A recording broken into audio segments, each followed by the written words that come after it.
A cloaked, white-haired man pens a story. His record begins, a loyal servant's chronicle. A storm of violent purple lightning erupts. The energy coalesces into a roaring red dragon. The fearsome dragon is slammed into the earth. As two skeletons express their pain, a red-caped figure stands over the defeated dragon. An army of skeletons roars, cheering for the victorious emperor of the Annex Empire and pledging their loyalty. An elderly, white-haired man congratulates his lord on the victory as his retainers cheer. The man, Crapsley, is overjoyed that his lord has conquered every dimension, though he seems to ponder the very idea of it. The black-haired lord looks to the sky, lamenting that no one here knows of his home. Crapsley approaches his lord with concern, questioning his somber mood. The lord conquered this vast land in only 50 years. He walks forward, radiating a powerful purple aura. His might is legendary, commanding armies of the dead and cleaving mountains with his blade. He is known by many titles: Emperor, an unearthly calamity, the immortal, and the king of the dead who rules the living, seen here on his throne. Countless beings knelt before his might, while any who resisted were turned into his eternally loyal undead soldiers. Dragons, the demon king, the demonic lord, and the spirit king, none could match his power. No being in existence could stand as his equal. Though every dimension fell under his reign, no one could comprehend his true desire.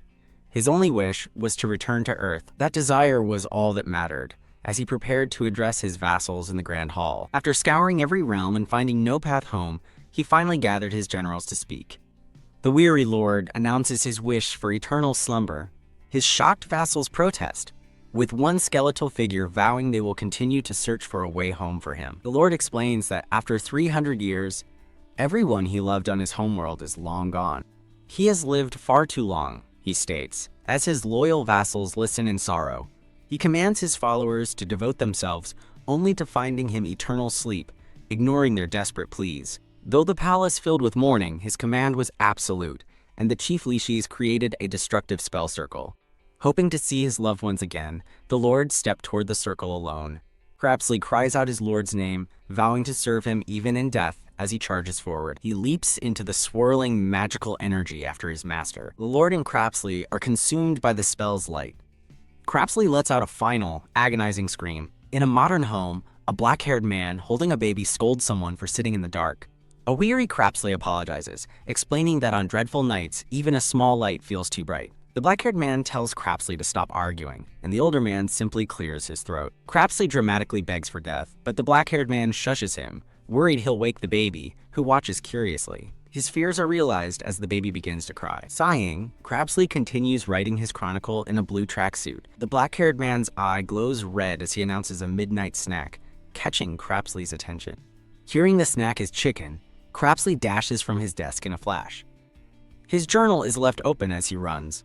The chronicle reveals that the spell's failure allowed his lord to finally return to the home he longed for. A fresh meal of chicken and soda sits on the table. Crapsley happily eats, praising Subin Mama for the delicious meal, while the black-haired man and the baby also eat. A dark-haired woman named Subin warmly encourages him to eat well. Subin offers to feed the baby, Siola, so the man, Kangjun, can eat comfortably, then gently expresses her concern for his well-being. Kangjun casually dismisses her worries, insisting he's perfectly fine. Suban persists, saying he must be confused after what he endured. As Kangjun insists he's fine, Subin tells him he doesn't have to pretend, expressing her gratitude that he returned alive. Subin explains that it's understandable for him to be confused after being trapped in a gate for years. Kangjun corrects her, insisting he was summoned to the Annex continent, but Subin dismisses it as his usual emperor fantasy. A caption introduces Li Kangjun, Emperor of Annex, but currently unemployed. Subin sarcastically asks about the elder, and Crapsley formally introduces himself as Shartia von de Crapsley. He grandly explains that Subin was once his loyal retainer, as a caption identifies him as Emperor's aide and also unemployed. A caption identifies Li Subin as Kangjun's older sister and a factory worker. Subin smiles, relieved that they both just seem to be mildly delusional. Kangjun takes offense at being treated like a lunatic, but Subin gently reassures him that readjusting will take time. Pat. She pats his head like a child as he sits in stunned silence. The baby is formally introduced as Li Siola, Kangjun's infant daughter, also unemployed. Kangjun sweetly offers his daughter Siola a piece of chicken skin. His expression darkens as he recalls personally executing traitors in his past life. Seola adorably tries to repeat the word execution. Using a chicken bone, Kangjun demonstrates how to snap a neck, horrifying Sabine, who screams his name. Sabine angrily asks what he is teaching the child, but he calmly calls it a father's duty. Kangjun falls silent, gently patting his daughter, who trembles slightly. Kangjun rises, deciding to put the sleepy Seola to bed. He gently lays his daughter down in her crib. He watches her sleep, reflecting on the daughter born while he was gone. Subin reveals Seola's name and explains her mother died in childbirth while he was missing, asking if he remembers her. Kangjun looks stunned, stating that for him, it was 300 years ago. Watching Seola sleep, he decides this new life can't be so bad. In a flashback, Crapsley asks his lord what he wishes to do upon returning home. The armored lord stands beside Crapsley in a field, considering the question. After a moment of thought, he declares his wish for a peaceful, ordinary life. Back in the present, he tucks in his daughter, thinking about raising her. He concludes that this simple family life is the ordinary existence he desired. His peaceful thoughts are shattered by a cascade of overdue payment notices. Holding a spoonful of baby food, Kangjun grimly announces they've encountered a serious obstacle. Crapsley is shocked to hear his lord speak of an obstacle, while Seola happily calls her food delicious. Crapsley lists off debt collection and utility shut-off notices until Kangjun cuts him off. He adjusts his monocle, asking if the documents are demanding debt payments. Kangjun confirms his sister never told him, but their financial situation is a disaster. Crapsley confidently proposes his solution: raise the tax rate on the nobles. His idea sends Kangjun into a fit of laughter, leaving Crapsley bewildered. Kangjun wipes a tear from his eye, telling Crapsley he's seriously mistaken. He explains that on Earth their social status is equivalent to slaves or commoners. The reality of their situation hits Crapsley as he stares at the bills in shock. He remembers his former glory as a pure-blooded vampire lord and Grand Duke, granted his title for serving the Emperor. Wah! He screams in anguish, horrified that he is now a mere slave. Clutching his chest, he tries to compose himself, remembering a vassal's duty as loyalty in crisis. Crapsley bows, pledging to help his lord reclaim his throne on Earth, but Kangjun dismissively tells him to do as he pleases. Holding Seola, Kangjun declares that they must now start earning money. Seola turns her head away from the spoon, firmly saying, "No." Kangjun sighs, lamenting that his daughter dislikes the special baby food he made for her. He recalls parenting advice from a book: never force-feed a child, turn mealtime into a game instead. With a surge of energy, he challenges his daughter to an eating contest, with a prize for the winner. Her eyes burning with competitive fire, Seola eagerly accepts with a mighty Lego. As Subin cheers Seola on, Kangjun smirks deviously, thinking his daughter is too slow. He reflects on his rise to absolute power on the hellish, monster-filled Annex continent. His success, he muses, came from giving his all, even when just catching a single rabbit. Huff back in the present, he pants while furiously devouring his meal. He apologizes coolly as the small dish in his hand shatters from his grip. Boom. Seola is struck with shock by her father's intense competitive spirit. Her lower lip quivers as her eyes well up with tears of defeat. Wah! As Seola begins to cry, Subin rushes in to comfort her, scolding Kangjun for making the baby cry. Kangjun sternly tells his daughter, Seola, that if life is unfair, she must get stronger. Wah! Subin sighs, gently patting the wailing baby on her back. Meanwhile, Crapsley dutifully chronicles the morning's events, noting His Majesty's decisive victory against a 3-year-old opponent. Later, holding a tiny Seola, Kangjun announces he is going out, surprising Subin with the sudden decision. Subin worries, telling him he shouldn't be going out all by himself yet. Crapsley laughs, reassuring Subin that it will be fine as he will personally accompany his lord. A green bus pulls away from a bright, sunny bus stop. On the bus, Kangjun recalls Subin's earlier question about whether he needed money. He remembers her telling him not to worry, joking that her lotto ticket just needs to hit this week. She continued that winning would allow them to move somewhere safe so she could focus on Seola until finding a new job. Stroking her sleeping daughter's head, Subin thinks about how much love and attention Seola needs. Back in the present, Kangjun concludes that at least their problem is one that money can solve. To help them adapt, Kangjun tells Crapsley he will need a new name and identity. A puzzled Crapsley asks about his name, and Kangjun confirms he has come up with one that fits this world. Gulp. Crapsley is overcome with gratitude, considering it a great honor to receive a name from the Emperor himself. Kangjun reveals the name is Choi Dolso, which Crapsley thinks sounds a little off. Kangjun asks if he dislikes it. prompting Crapsley to frantically shake his head in denial. He explains that Dalso is a name for loyal retainers, symbolizing unbreakable strength and loyalty. Deeply moved, Crapsley proclaims that he could never question a name granted by His Majesty. Nod.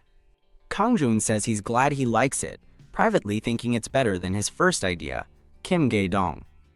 Arriving at a busy street, Kangjun announces their arrival to Dalso. The newly named Dalso looks around the unfamiliar city and asks where they are going. Kangjun stares ahead, revealing their destination, the gate. Dalso's eyes light up, praising the wise and bold decision to enter a den of vicious monsters. As a dark aura surrounds an eager Dalso, Kangjun states that even the finest sword rusts if it's never drawn.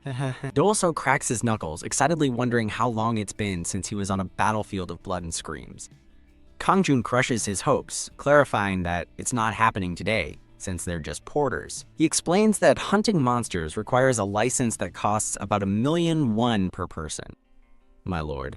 Dalso falls to his knees in shock, begging not to lower himself to porter work and offering to handle all their finances. He remains kneeling on the busy sidewalk as onlookers stare, much to Kangjun's embarrassment. Dalso passionately vows to never allow his lord to work as a lowly porter, even if it costs him his life. An ominous shadow falls over Kangjun's face as he asks if he really wants to die that badly. Dalso panics, realizing his lord is enraged and fearing he will suffer a terrible fate if he disobeys. He quickly stands, clears his throat, and offers a formal apology to his lord.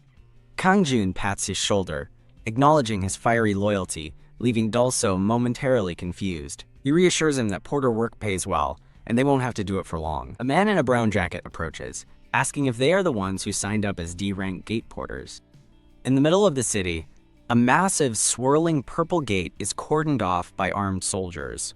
Civilians in the distance walk by the portal, seemingly unconcerned by its presence. Kangjun observes calmly that, despite the open gate, people are just walking by as if nothing is happening. A friendly-looking man introduces himself as Hunter Kim Bong-ji-yu, rank C, and points them out as the new porters. A muscular bald hunter, Lee Byung-chul, rank C, scoffs at the sight of an old man and a scrawny kid joining them. He also laughingly introduces himself to the bald hunter, who dismissively calls him old man. The muscular hunter, Lee Byung-chul, scoffs at their presence, questioning what a frail old man and a skinny kid are doing there. Dalso leans in to whisper a concern, but Kangjun curtly asks what he wants now. Shaken, Dalso learns they must work as porters for days just to afford an awakener license. Dalso quickly composes himself, praising his lord's foresight and admitting his own short-sightedness. As Dalso pumps himself up in the background, Kangjun steps forward to ask who leads the group.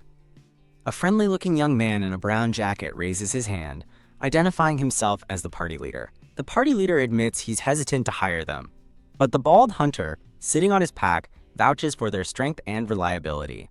Unsure, the party leader weighs his decision with a worried expression. He flashes back to his mother and younger brother in a hospital bed, remembering his desperate need for money. Resolved, he decides he can't miss this opportunity and asks the bald hunter for his opinion. The bald hunter sighs, recalling his own family's bills and tuition fees, and agrees with the decision. After thanking his partner, the bald hunter recalls another member of their party, a trash tier hunter. He suggests making the useless hunter carry extra gear, just as Kangjun notices another person approaching. The bald hunter angrily shouts for the trash to hurry up with his coffee. A young hunter in a yellow outfit runs up, apologizing as he delivers the drink. Kangjun observes the scene, thinking that Earth's hierarchy is no different from the law of the jungle on Anux. The bald hunter impatiently throws down a bag, asking why the group isn't ready to go. He orders the younger hunter to carry the luggage, doubting that Kangjun and Dalso are capable, leaving the young hunter speechless. The bald hunter brutally shuts down the young hunter's attempt to protest, telling him he'd only get in the way. Pointing a finger, the bald hunter warns Kangjun not to be a burden inside the gate, as no one will protect him. He directs the same warning to Dalso, who seethes with rage at the insolent threat. The young hunter in yellow suddenly runs past, volunteering to take the heaviest load. He cheerfully explains that even as an F rank, he can still easily carry a few bags. Noticing Kangjun's silent stare, the young hunter nervously asks him what's wrong. Kangjun advises the young hunter to keep up his clumsy act to avoid trouble, explaining that he just wants to make money quietly. The young hunter is baffled by the strange request. He gives one last instruction: just carry the bags and go home, asking if that's too difficult. Kangjun announces it's time to go, and Dalso loyally follows as the young hunter watches them leave. The party leader looks toward a checkpoint, asking if this is the entry procedure. A registration official confirms the party's reservation for the nearby gate. He then warns them that despite the gate's D rank, there have been several deaths there recently. The official clarifies the deaths are a mystery under investigation, and advises the party leader, Kim Bong-ji-yu, to be careful. The 5-person party stands ready before the glowing purple energy of the gate. A party member steps into the shimmering portal, being consumed by purple light. Another hunter with a large pack follows his teammate into the swirling gate. Kang-jun calmly tells Dol-soe it is their turn to enter. The gate flares with a final burst of energy in the middle of the city street. Inside, they find themselves in a desolate, eerie forest of twisted, barren trees. The bald hunter and party leader cautiously advance, confirming that undead monsters are expected here. As they walk, Kang-jun feels a strange sensation in the air.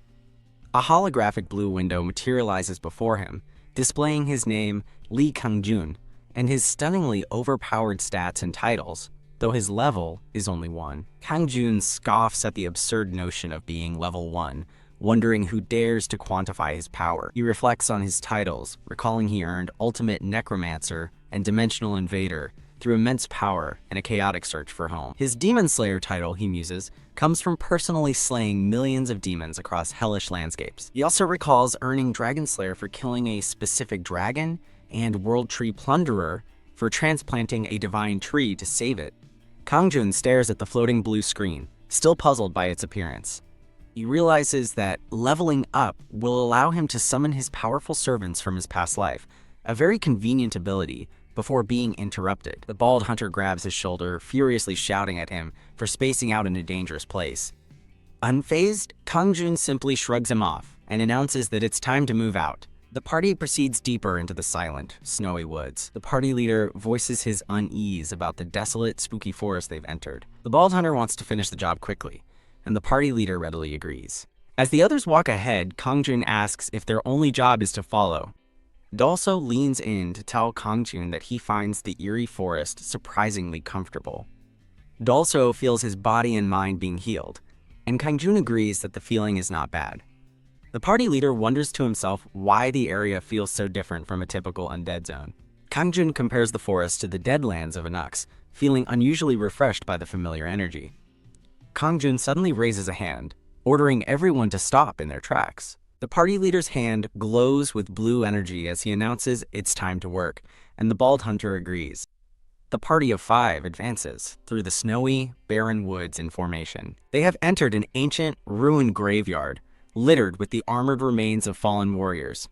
The party leader materializes a sharp, glowing spear of ice in his hand. Rattle. The armored skeletons begin to rise, brandishing their ancient swords and shields.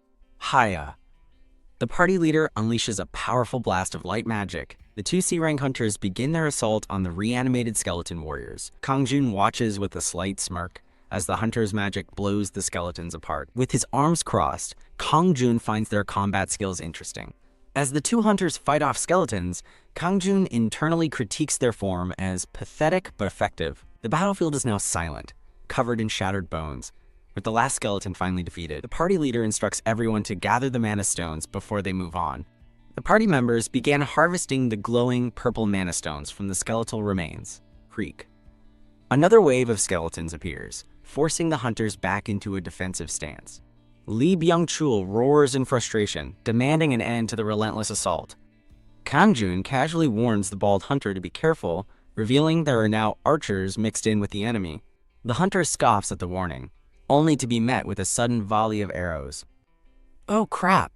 He panics, barely raising his shield in time to block the unexpected attack. Both the bald hunter and the party leader are shocked and confused by the sudden change in enemy tactics. An arrow flies straight for Kang-jun, who catches it effortlessly between 2 fingers. Ugh. Kang-jun examines the arrow he just caught, annoyed by the interruption. The party leader stares in disbelief, while the bald hunter dismisses Kang-jun's feat as pure luck. Kang-jun throws the arrow to the ground, yelling at the 2 hunters to get their heads straight. He glares furiously, declaring that their incompetence almost got him killed. Terrified by the close call, the party leader despairs, while the bald hunter questions if he was truly in danger. The party leader denies he was about to die, sensing that something else is more important now. He suddenly dashes forward, a look of alarm on his face as he spots a new threat, A massive horde of skeleton warriors charges toward them, and the leader resolves to take them down. He unleashes a powerful blast of ice magic, shouting for the skeletons to get down. Chak, the bald hunter, slams his shield forward, preparing to meet the enemy charge head-on. The two hunters fight back-to-back, struggling against the overwhelming number of skeletons. Overwhelmed with worry, Dalso covers his face and calls out to his lord. Unfazed, Kangjun makes an okay sign, suggesting they play another round of rock, paper, scissors to decide who helps. While the party leader looks on in confusion, Dalso begs to be killed rather than get hit again, but Kangjun insists on another game. The young hunter in yellow watches them suspiciously, hand on his dagger, thinking Kangjun is trouble. Recalling Kangjun's strange behavior, he wonders if the arrogant man could be an agent from the Bureau. Dalso pleads with his lord to play fair, but Kangjun accuses him of calling him a coward, forcing a frantic denial. The young hunter dismisses his own suspicion, concluding the Bureau would never send lunatics like Kangjun. Kangjun's eyes glow ominously as the young hunter realizes they are almost at their destination. A skeleton warrior is suddenly encased in a thick layer of ice frozen mid-stride. The bald hunter stands over the frozen enemy, declaring that this must be the last one. The frozen skeleton shatters into pieces as the party leader sighs in relief, thinking it's finally over. Kimbong Ji-yu smiles, congratulating the party and suggesting they head back. Suddenly, the young hunter in yellow points in shock, stammering, "Tea there." In the distance, through the mist and barren trees, an ominous structure appears. A massive, Gothic-style monastery now looms before them, leaving a party member speechless. Ping!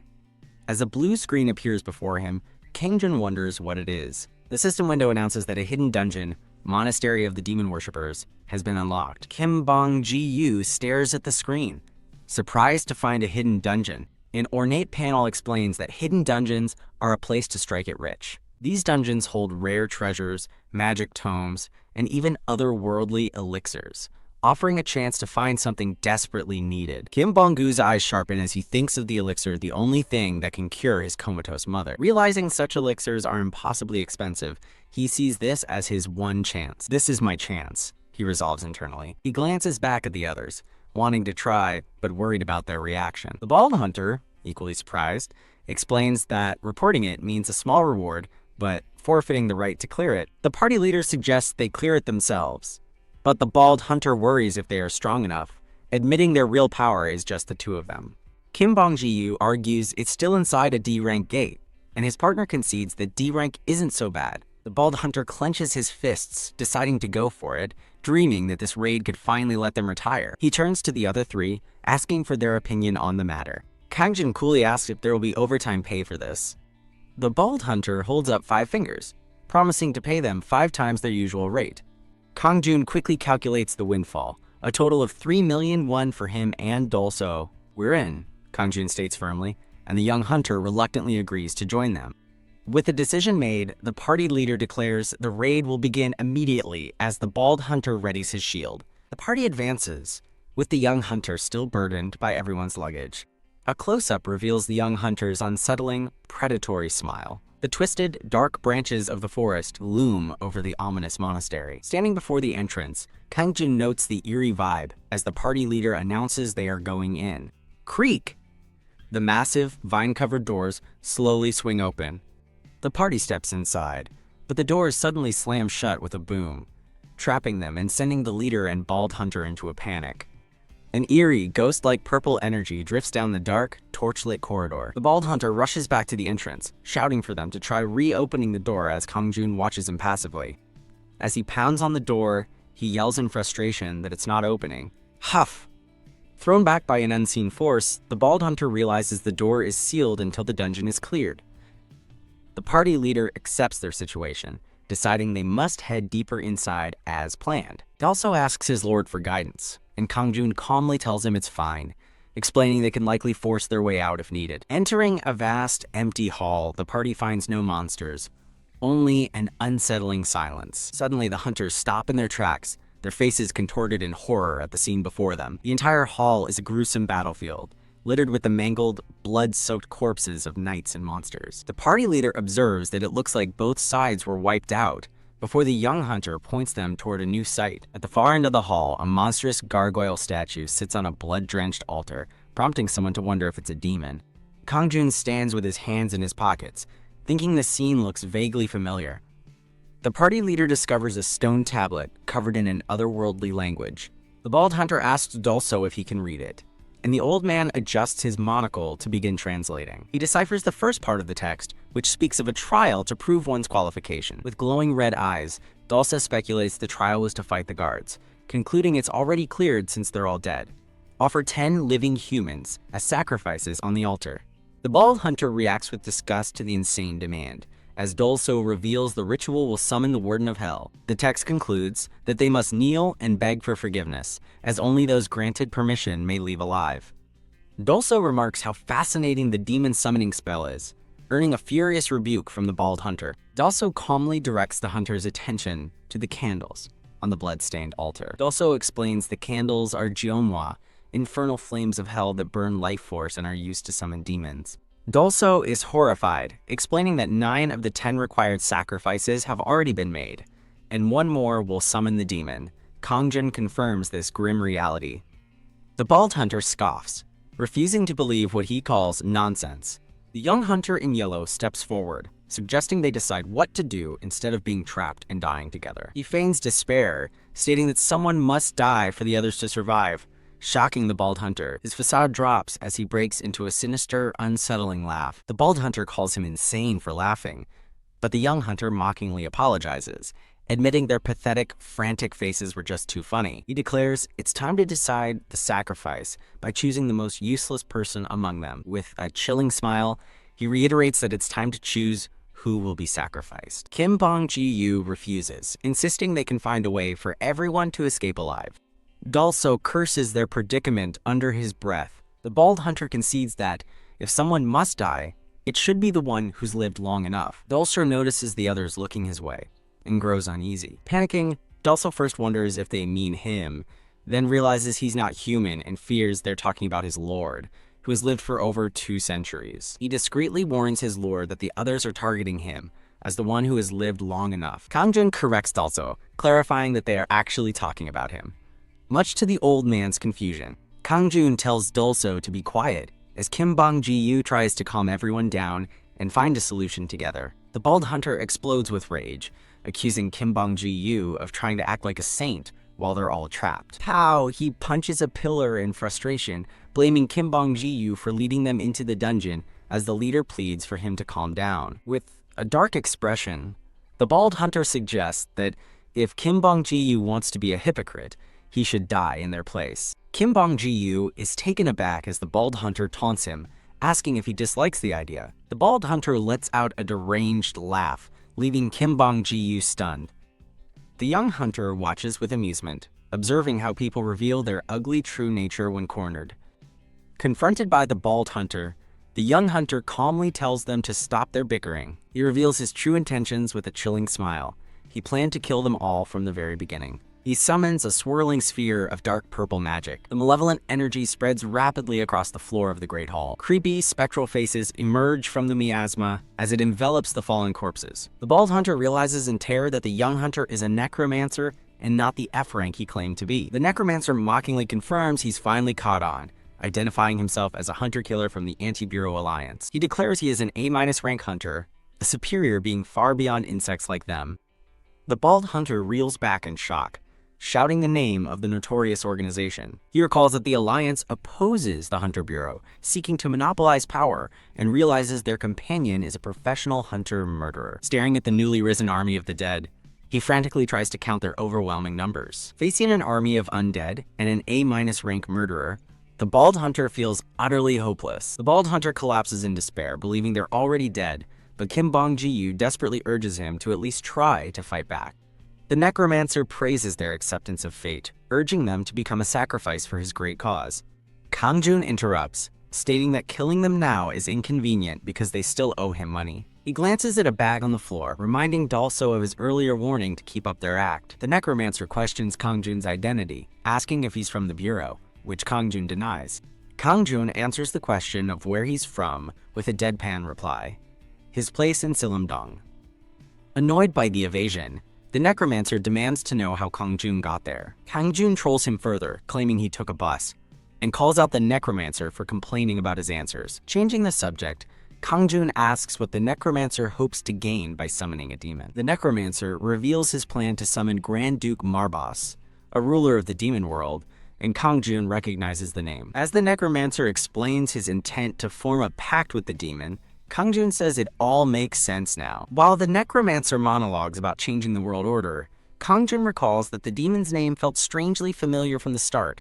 He remembers his past invasion of the demon world, where he personally killed most of the 72 demons. Standing over a battlefield of fallen demons in his memory, Kangjun wonders if Marbas was one of the few who managed to escape. The necromancer's ritual intensifies as he declares that for his great cause, they all must die. The bald hunter screams in despair as the shadowy undead close in to attack. Overwhelmed by guilt, Kim Bongju apologizes to everyone, blaming his own greed for their fate. Kangjun calmly tells the distraught leader that while he'll die someday, it won't be today, leaving him confused. Looking down, Kangjun begins to state his terms for their survival. He walks past his stunned party members, heading directly toward the necromancer. Kangjun finishes his thought with a deadpan demand: pay him his day's wage first. Kim Bong-ji-yu watches in disbelief as a dark, violent energy begins to stir. Vicious tendrils of black and purple magic erupt from the ground, swirling around Kangjun and the necromancer. Caught in the maelstrom, Kim Bong-ji-yu wonders in terror what is happening. The necromancer recognizes the power as black magic, but realizes in shock that Kangjun's is on a completely different level than his own. The necromancer gasps in horror, seeing a terrifying power reflected in Kangjun's eye. A dreadful, hooded figure with glowing eyes emerges from within Kangjun's dark aura. Paralyzed by fear, the necromancer identifies the presence as the god of death and begs for his life. He stumbles backward, realizing his only chance is to run. A shadowy Kangjun stands menacingly, his eyes glowing with an otherworldly white light. Kangjun summons Crapsley, and also answers, "Yes, my lord," as he's ordered to make the undead show their respects. Crapsley extends his hand, unleashing an energy he calls a disaster beyond measure. As the necromancer screams in agony, Crapsley proclaims the arrival of the king of the dead. He commands the undead to show their respects to their emperor, the great immortal. Thud. In perfect unison, the entire army of undead drops to its knees. Kangjun and Crapsley stand calmly as the entire undead horde bows before them. The floor is covered with the prostrated bodies of the undead, all paying homage. A wave of synchronized thuds echoes as every undead soldier kneels in submission. Kim Bong-ji-yu stares in total confusion, stammering an apology out of sheer shock. As the necromancer begs for mercy, Kangjun complains that he was sick of this life and just wanted normalcy. Kangjun kneels down to look the terrified necromancer in the eye.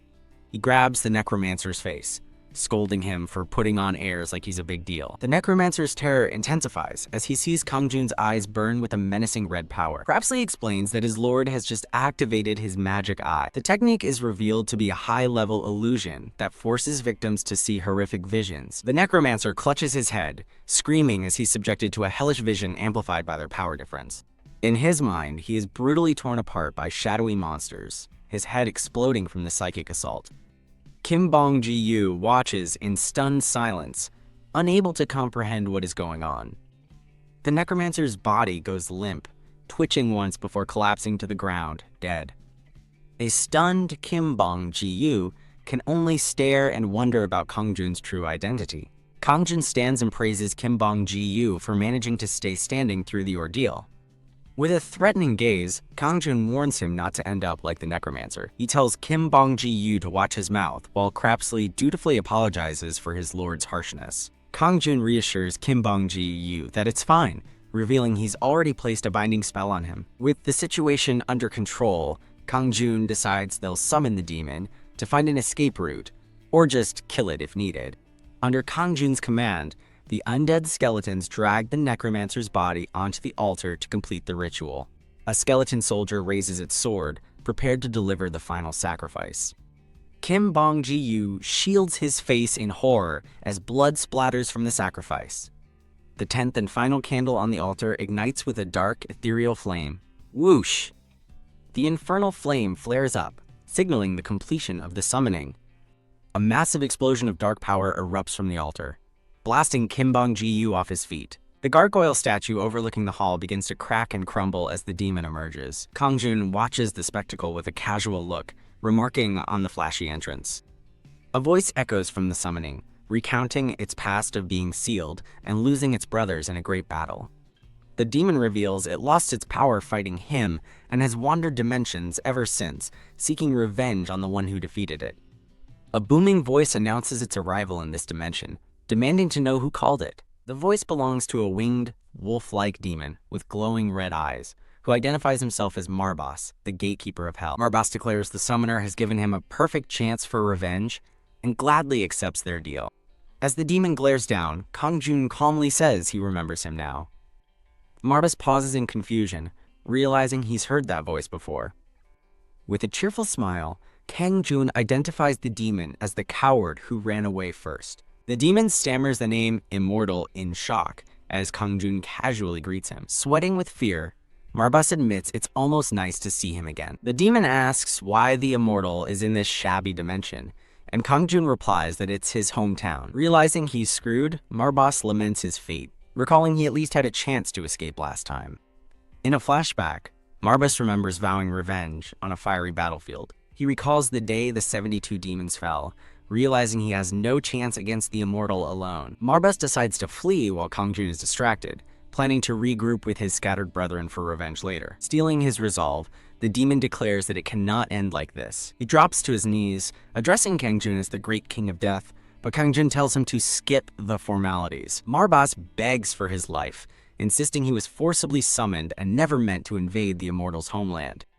As Kim Bong-ji-yu watches in shock, the demon promises to hide away and never return. Kangjun casually tells the demon he gets it. A surprised Marbas looks up, questioning his response. Kangjun waves him off, telling him to go home, and that he has to send his sister home too.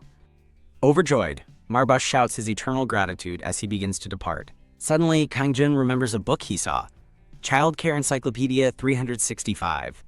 A page from the book explains that pets help children develop empathy and higher IQs. Kangjun interrupts Marbas' departure, telling him to stop for a second. The demon stops, nervously asking what he wants. Kangjun gives the demon a simple, unexpected command: bark. The powerful demon is left utterly speechless. Seething with rage, Marbas questions how the Immortal dares to humiliate him so. An intimidating aura begins to emanate from the demon. The demonic power continues to build in intensity. A massive surge of energy erupts from the enraged Marbas. Grrr. The demon growls in defiance, refusing the humiliating command. Kangjun looks down unimpressed and simply says, "Try harder." Grrr. The demon roars in fury, vowing to never forget this humiliation. Kangjun praises the demon's acting, and a confused Marbas stammers that he is honored. Kangjun clarifies he was being serious, marveling at how perfectly the demon embodied a dog, as Crapsley laughs in agreement. Marbas internally fumes that one of the 72 ruling demons has been reduced to this. Kangjun then asks the demon if it can transform. Confused, the demon asks what it should transform into. Kangjun thoughtfully considers what kind of puppy a 3-year-old girl would like.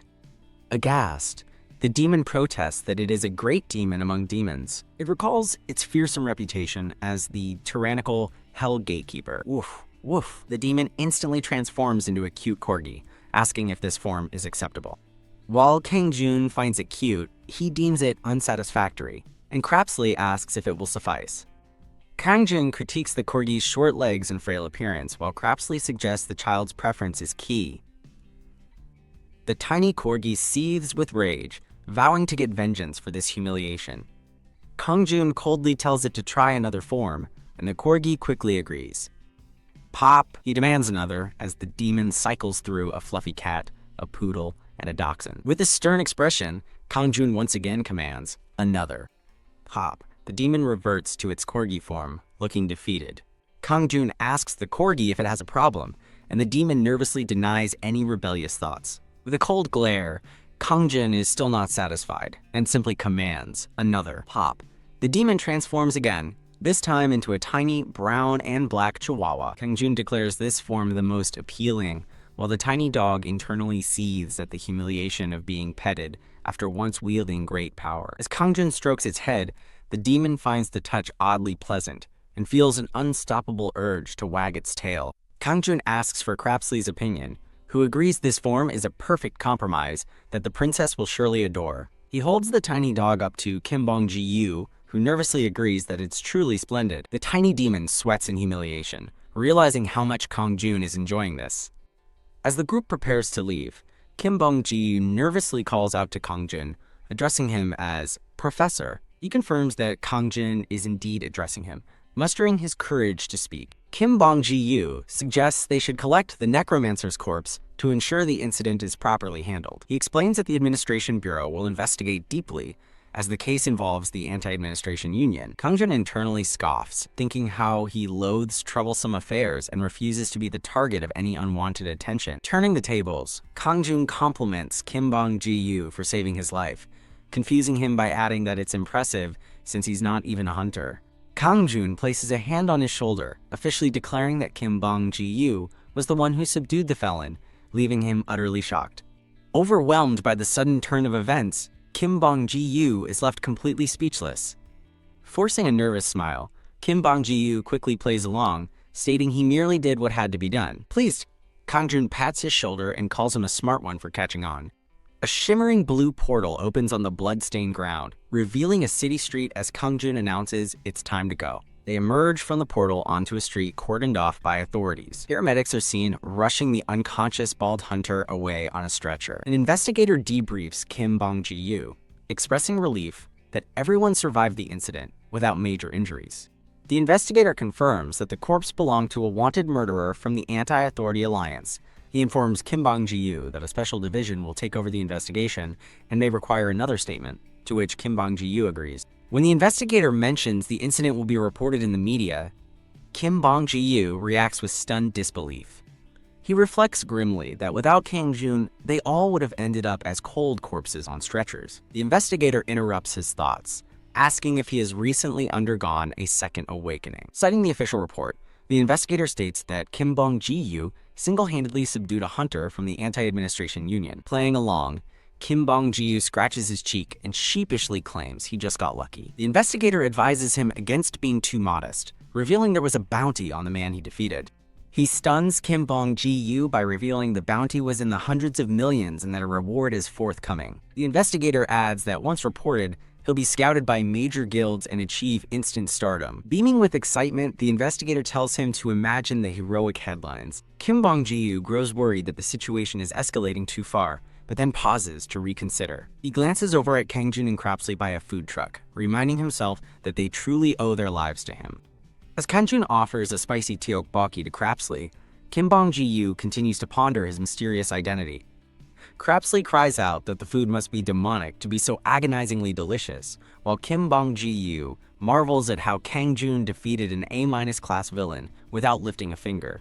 As Kangjun holds the tiny demon dog, he denies making the food, while Kim Bong-ji recalls the pathetic way the boss monster begged for its life.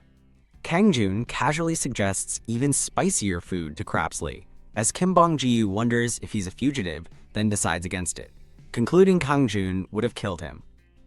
Crapsley eagerly accepts the challenge of more demonic food, while Kim Bong-ji internally assesses Kangjun's power to be at least S-class. Clenching his fist, Kim Bong-ji struggles to comprehend the true identity of the man before him. He makes a firm resolution.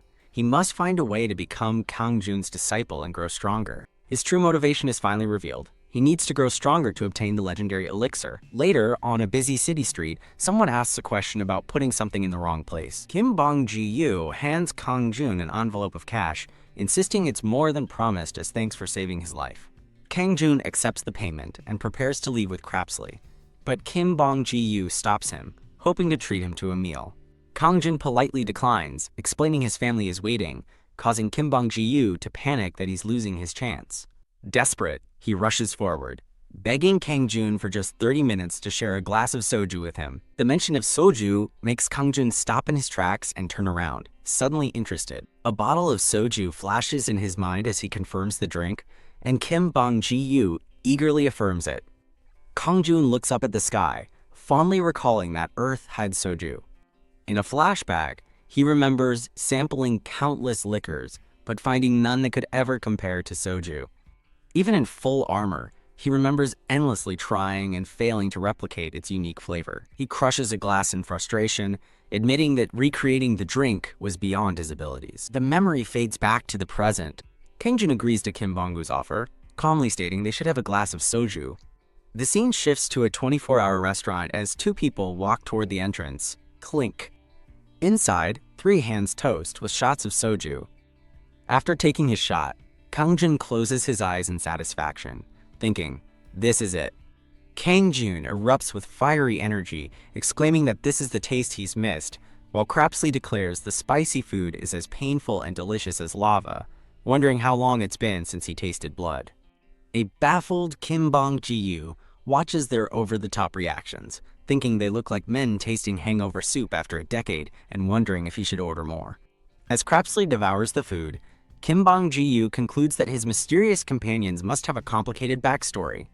Kim Bong-ji happily orders another bottle of soju and more soup from the elderly waitress. Crapsley gets up and approaches the elderly woman working at the restaurant. He earnestly thanks the confused waitress for her sacrifice and urges her to prioritize her health and work slowly. The flustered waitress asks if he knows her, telling him to stop being weird and just eat his food. Crapsley misinterprets the blood soup as her own noble sacrifice and vows not to waste a drop, leaving Kim Bong-ji completely bewildered. Reflecting on the saintly woman who would sacrifice her own blood for food, Crapsley feels he's seen his share of strange old people. While eating, Kangjun calls out to Bong-shik, asking why he isn't eating. The man explains he is eating slowly and politely corrects Kangjun, saying his name is Bong-gu. Kangjun dismisses the formality and tells him to just call him brother, an offer Bong-gu eagerly accepts. Seizing the opportunity, Kim Bong-ji nervously asks if Kangjun will accept him as his disciple. Kangjun takes a sip of soju and bluntly rejects him with a simple no. Though disappointed, Kim Bong-ji steals his resolve, slams down his glass, and begins to tell his story as a former F-rank hunter. Bong-gu explains that with his sister's tuition and his mother's hospital bills, being a hunter was his only option, while Kangjun internally resigns himself to listening as payment for the meal. He reveals he needs an elixir, a panacea for any illness, to cure his mother, which catches Kangjun's attention. As Bong-gu admits it sounds like a fantasy, Kangjun internally recalls having a dozen such elixirs in his imperial treasury. Bong-gu explains that the elixir is impossibly expensive, which shocks Kangjun as he sips his soup. Kangjun internally kicks himself for not bringing one of the elixirs he considers junk with him. Bong-gu continues, explaining he had no choice but to challenge Gates despite Kangjun's skeptical question about his weak body. He recounts his many near-death experiences and injuries that eventually allowed him to become a C rank, a story Kangjun finds novel-like. Looking at a faded photo of his family, Bong-gu laments that everyone was happy before the Gates appeared. As an image of the shattered family photo appears, he vows to reclaim that lost happiness before he dies. Overwhelmed by emotion, Kim Bong-ji breaks down and sobs at the table. Kangjun watches his new acquaintance cry with a completely stoic expression. In tears, Bong-gu explains his urgency, saying he must get stronger now. He fears his mother, shown lying unconscious in a hospital bed, may not have much time left. Desperate, Kim Bong-ji bows his head to the table and begs Kangjun to take him as a disciple, promising to do anything. Kangjun calls him by the wrong name again, Bong-wan, and asks why a grown man is crying in public. Bong-gu apologizes and corrects his name, and Kangjun tells him to stop crying and be confident.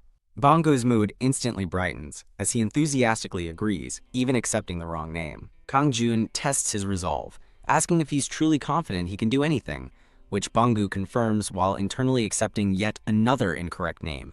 Kangjun warns that it won't be easy, then lists a series of mundane chores like cleaning, cooking, and walking the dog. Though the tasks seem strange, Bong-gu eagerly agrees, declaring he can do them all. Holding up Bong-gu's hunter license, Kangjun reveals his real plan, using it to save on registration fees. He explains he can schedule gate raids under Bong-gu's name and clear them himself while posing as a porter. This allows him to earn money and clear high-rank gates, while Bong-gu takes the credit, avoiding unwanted fame. With a sly grin, Kangjun proposes the deal, asking Bong-gu if he can handle being the famous one in his place. Elsewhere, a girl with brown hair and purple eyes spots a small dog and gushes over how cute it is. The Doberman puppy scoffs internally at the insolent humans, while two girls debate petting it, wary of its fierce reputation. Two girls approach a small puppy, with one crouching down asking to pet it while the puppy internally scoffs at the ridiculous humans.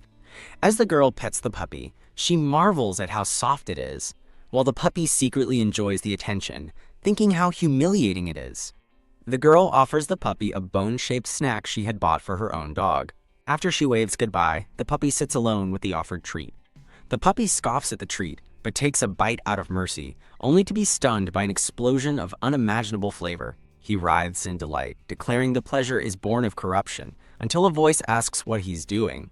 Kangjun appears, watching the puppy's frenzy with bemusement and telling him to just keep doing what he's doing. Later, Kangjun scoffs that an idiot who can't handle his drink has completely passed out.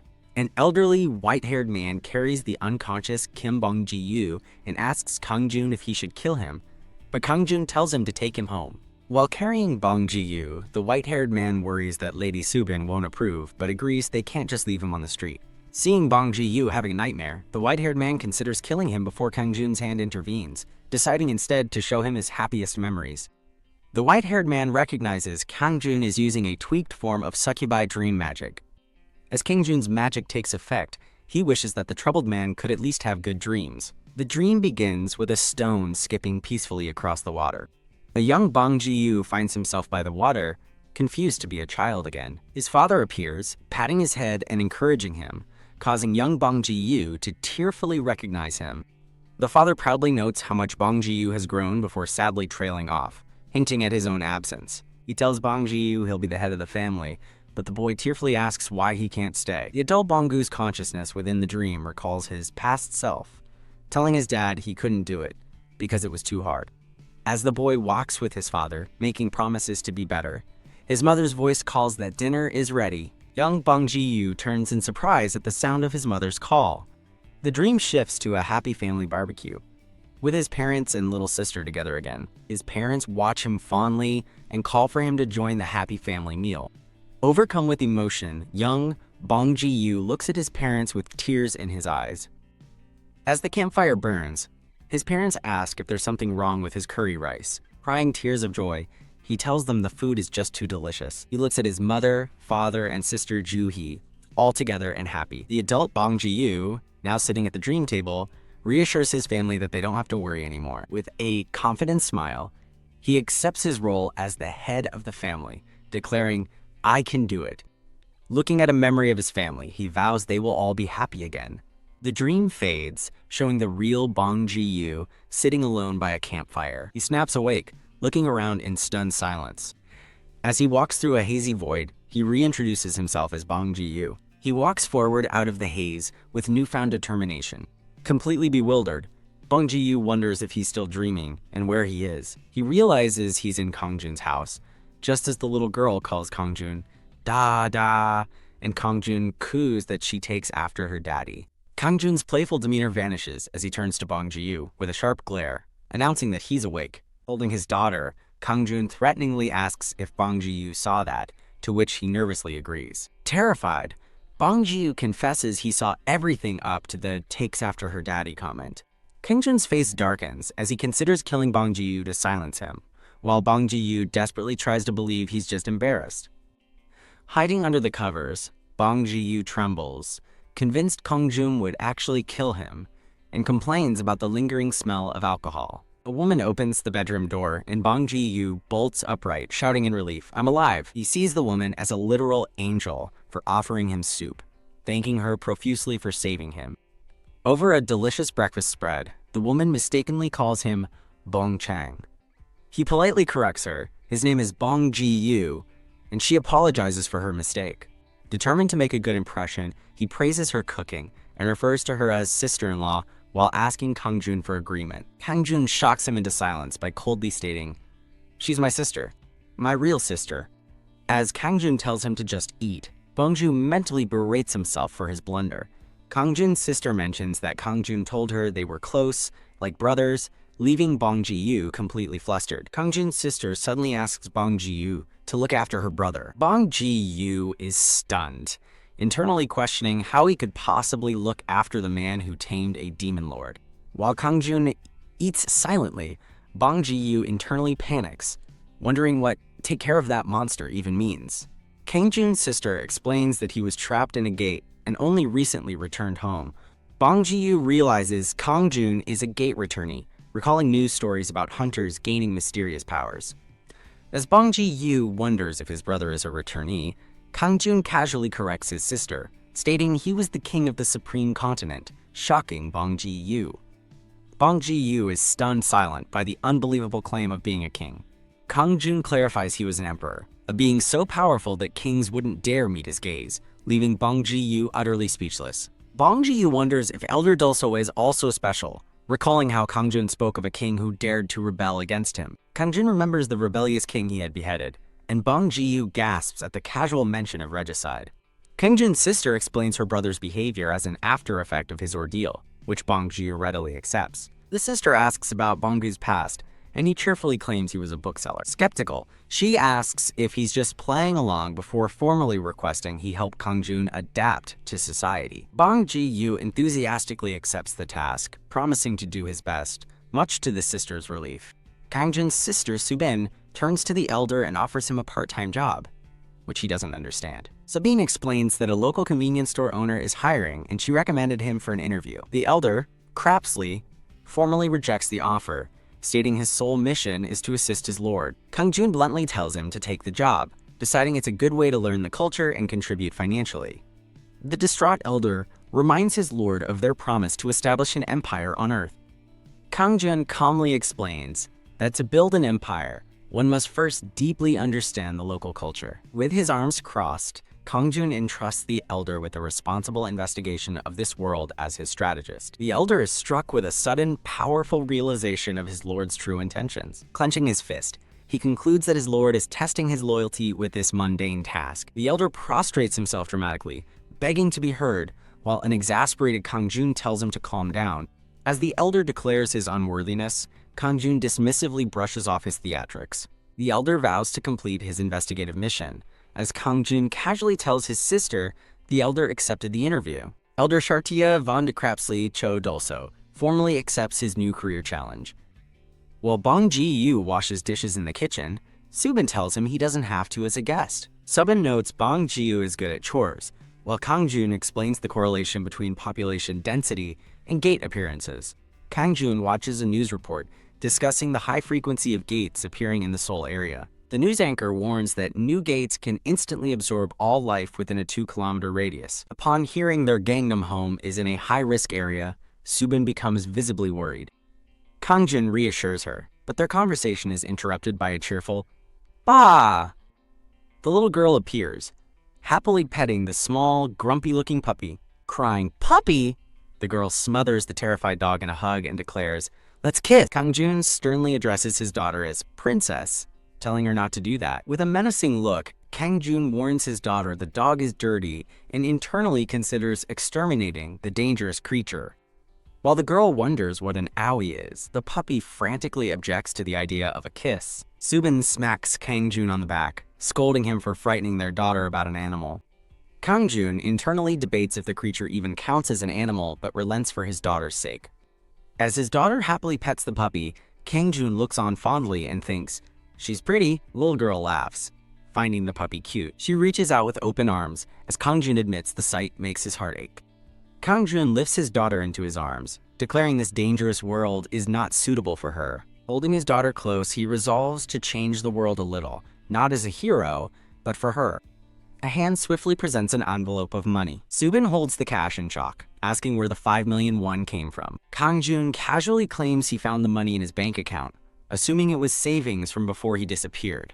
Wiping away a tear, Subin confesses she had been struggling with finances but kept it a secret.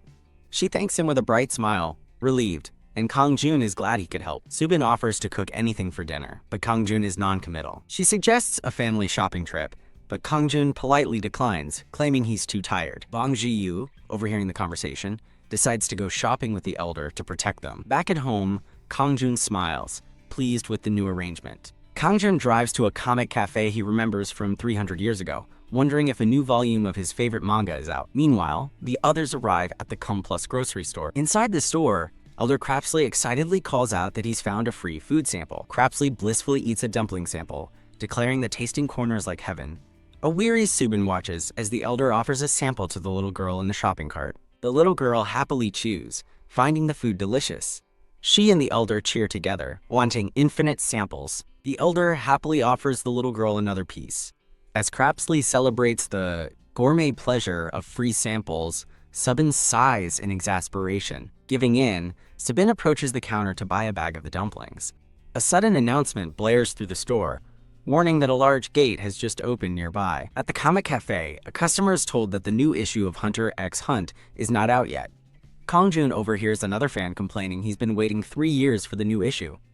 Enraged, Kongjun mentally scoffs that 3 years is nothing compared to his 300-year wait. The other fan is impressed by his dedication and offers to recommend a popular series instead. Taking the recommendation, Kongjun sits down to read the new book. He's surprised to see the book's title seems to be about Bonggu's life. As he reads, he finds the story's growth plot interesting, but is shocked by its unrealistic power scaling. He slams the book shut in disgust, finding it nonsensical for the hero to defeat such a powerful necromancer. Deciding to take a nap, he lies back, recalling how he used to be afflicted by a constant nightmare curse. He wishes the succubus queen were there to grant him pleasant dreams and wonders how his old subordinates are doing. Back at the supermarket, an emergency broadcast orders everyone to evacuate to the basement shelter as panic spreads. Holding her daughter, Subin worries about Kongjun being home alone, but Crapsley tells her not to worry. He confidently reassures her that his lord achieved near immortality and cannot be harmed by ordinary weapons. Crapsley proudly boasts that even Imperial scholars failed to find a way for his lord to die after a century of research. He recalls when his lord commanded his scholars to find a way for him to finally achieve eternal sleep. The first attempt involved jumping from the world tree, which only succeeded in shattering the tree itself. Crapsley recounts other failed attempts, from surviving monster hordes to drinking a poison that only made him healthier. As Crapsley laughs about his lord's true immortality, Subin reasons that Kongjun should be safe as long as he stayed home. A quick flashback shows Kongjun threatening a terrified Crapsley into lying for him as he snuck out of the house. Subin is suddenly shocked to hear that the nearby gate has been classified as disaster rank. The crowd panics, realizing a disaster rank gate is powerful enough to wipe out an entire country. The situation is compared to a catastrophic gate incident that occurred 3 years prior. Subin holds her daughter tightly, reassuring her that everything will be okay. The scene shifts to a desolate, snowy landscape as Kongjun wonders if he's having a nasty dream. A system window suddenly appears, notifying him that he has entered the dimensional gate, sanctuary of the Jotun. He stands in the snow, realizing he's inside the gate that opened near the manga cafe. He thinks of his family but concludes they are safe with Sir Crapsley protecting them. Stretching leisurely, he figures this worked out for the best since he won't have to pay the gate usage fee. An aura of power emanates from him as he reflects that good things come to those who sleep. With a confident smile, he walks forward, ready to enjoy the unlimited hunt. Suddenly, a massive, blue-furred beast bursts from the snow, ambushing a group of hunters. An A-rank hunter named Juji Hoon of the Swift Sword steps up to face the creature. He's shocked when the monster easily deflects his attack, questioning if it's just a normal monster. The beast roars with incredible power as it swings its massive axe down. As the A-rank hunter is thrown back, another hunter watches in awe of his power. On a blood-soaked, snowy battlefield, hunters watch an S-rank fight a massive ice beast, feeling useless and certain they'd be dead without him. Juji Hoon, the Swift Sword, unleashes a powerful attack against the monster. Wounded, Juji Hoon staggers back from the force of the blow. A young, brown-haired hunter watches with concern, realizing Juji Hoon is hurt and dozens of monsters still remain. Surveying his injured comrades, he loses hope, wondering if they can truly defeat the gate's boss. He closes his eyes, fearing a repeat of the tragic failure from 3 years ago. The massive, horned boss monster emerges from the blizzard, and the hunter shouts a warning. The beast introduces himself as Hrimthurs, the guardian of Niflheim and apostle of the god Jotun. He snarls, preparing to execute the intruders after asking them one single question. Guha, a crushing pressure, forces the hunters to their knees in agony. The monster's question materializes, "Where is right now?" Seeking the hidden intruder, the boss violently executes a hunter to make his point. The brown-haired hunter, bleeding and confused, wonders what the monster is talking about. Guarg. Hrimthurs unleashes a wave of energy, decimating the remaining hunters. The enraged boss demands the coward hiding among them show himself. Vowing to slaughter all his brethren, Hrimthurs strikes down even Juji Hoon, plunging the brown-haired hunter into despair. Terrified and cornered, the young hunter thinks, "I don't want to die." Thinking of his loved one, Ju-hee, he feels a glimmer of hope being extinguished as dark tendrils seize him. He flees in a panic, screaming that he can't die like this. Kyuk! He's thrown helplessly through the air, begging for someone to save him. He gasps, looking up at a dark presence that calls him an arrogant mortal. The guardian of Niflheim looms over him, promising no escape, as the hunter thinks, His final thought echoes with desperation, "I can't die like this." Hrimthurs pauses, sensing a dark power emanating from the fallen hunter. The monster roars in anticipation, realizing its true target has finally appeared. Huh? The brown-haired hunter looks up, completely bewildered by the sudden turn of events. An army of demonic beasts with glowing purple auras appears, leaving him speechless. He wonders if they are demonic beasts, then recognizes a familiar presence and questions if it's Bong Ji-yu. He stares in disbelief, realizing it truly is Bong Ji-yu. A smiling, dark-haired young man appears, and the hunter asks what Bong Ji-yu is doing there. Another hunter stares in shock as Bong Ji-yu appears, seated casually atop a massive, purple-eyed beast. The brown-haired hunter, sitting in the snow, wonders why his big brother is here. Bong Ji-yu casually explains things just turned out this way, while his brother expresses relieved confusion. His brother has a shocking realization, asking if Bong Ji-yu defeated the entire monster army. The original gate boss, Hrimthurs, scoffs at the mention of brothers. The purple-eyed army glares at Hrimthurs, who questions their killing intent toward their own clan leader. Hrimthurs roars, declaring his divine authority and questioning their sudden hostility. Bongu's brother realizes with a start that his brother is the hidden person the monster was hunting. Hrimthurs unleashes a powerful aura, condemning the wretch's cruel necromancy that defiles his brethren. Screaming with fury, Hrimthurs vows he will never forgive this transgression. Terrified, the younger brother yells for his big brother to run from the powerful beast. Bong Ji-yu smirks, calmly stating he'd rather stay and enjoy the fight. He strolls confidently toward the horde of furious, purple-flamed monsters. Acknowledging the necromancer nickname, Bong Ji-yu coolly asks Hrimthurs if he knows who he is. Hey, Hrimthurs charges forward, swatting his own kin aside to reach his true target. With a brilliant clash of power, Bungu's voice asks how he could possibly not know him. Hrimthurs reveals all Jotuns worship a supreme being, and that being has its eyes on Bong Ji-yu. He declares that every god is watching the one who dared to seize the title of XXX. Bungu's expression turns serious as he ponders, when did it start? He recalls it began after he effortlessly defeated countless so-called supreme beings from other worlds. Weary of immortality, an armored warrior prayed for the gods to appear. Kangjun confronts a giant beast, questioning if its god could truly be stronger than him. Enveloped in dark energy, he vows to kill the giant's god if they ever meet. A powerful wave of purple energy erupts from his hand. The giant beast watches in shock as its kin are instantly consumed by the darkness. The swirling purple energy coalesces into a massive, monstrous form. An onlooker's eye reflects the horrifying shadow creature in utter disbelief. The shadow golem reveals its massive size and terrifying, jagged teeth. As the stunned giant wonders what it is, the shadow creature lunges forward to attack. A massive impact sends the giant beast flying backward. Crushed beneath the golem, the giant questions the source of such power as Kangjun presses his challenge. The shadow golem looms over the defeated giant, while Kangjun calmly repeats his question. A final, crushing force obliterates the remnants of the giant beast. One hunter wonders if the beast is dead, but his companions tell him not to jinx it, recalling Kangjun's resurrection spell. The shadow golem relentlessly pummels the ground into dust. While a hunter watches nervously, Kangjun calmly remarks that it's like playing with slime. A cute instructional shows his daughter playing, illustrating how to make a Jotun soldier by mixing ingredients and shaping them with mana. The adorable instructions are juxtaposed with a comically gory scene of slime creation. Pink bunnies are shown gleefully and violently preparing the ingredients. Back in the gate, Kangjun proudly presents his patchwork golem standing over the censored remains of his enemy. Asked for a score, Bong Ji-yu nervously offers a surprisingly detailed artistic critique, impressing Kangjun. Kangjun calls out his companion's bravado, while the man marvels at the monster's easy defeat. Bong Ji-yu clenches his fist in awe, realizing Kangjun dispatched the powerful beast without even breaking a sweat. As he praises the emperor's power, The chime of a system window interrupts him. A glowing blue screen appears before Kangjun, announcing his level up. The system notifies him that the gate will vanish in 1 hour. A flurry of alerts announces a new achievement and the hostility of a giant and the gods of Asgard. Another notification confirms that his powerful presence is growing even stronger. Kangjun casually dismisses the gods' hostility, telling them to come find him before noticing something else. His eyes widen as he reads that he can now summon his bonded familiar, Iriel.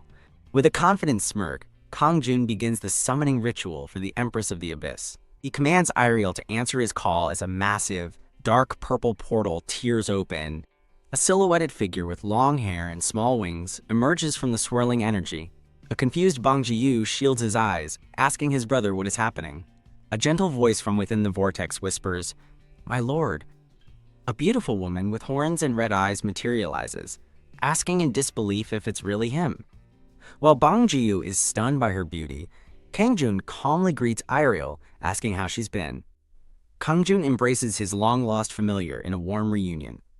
Iriel, her eyes filled with tears, explains that for 10 years, they all believed he had entered eternal rest. Kangjun admits he thought so too, but things didn't quite work out that way. She inspects his face with great concern, but he calmly reassures her that he's fine. He gently asks for a little space, prompting a flustered Iriel to apologize for being too close. Iriel formally introduces herself as the Minister of the Imperial Palace, but he tells her to skip the formalities. He reports that in his absence, the former Minister of Military Affairs, Nazgul, has taken administrative control. Kangjun is pleased everyone is doing well and tells her she can rise now. He reflects that Nazgul is indeed the one best suited to the Emperor's title. Iriel asks about the Grand Duke meant to be buried with him, only to be shocked when Kangjun says he went to the mart with his sister.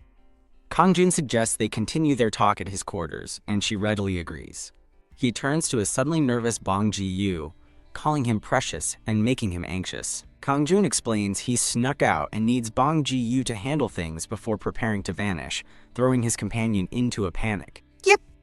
Bang Ji-yu cries out in shock as he's suddenly yanked into a swirling vortex. He vanishes completely, leaving only a pixelated remnant behind in the snow. The scene shifts back to the city, where armed soldiers have blockaded the street near the gate. Bureau Director Co. Do-shol arrives on the scene and asks an agent for the roster of the First Strike team.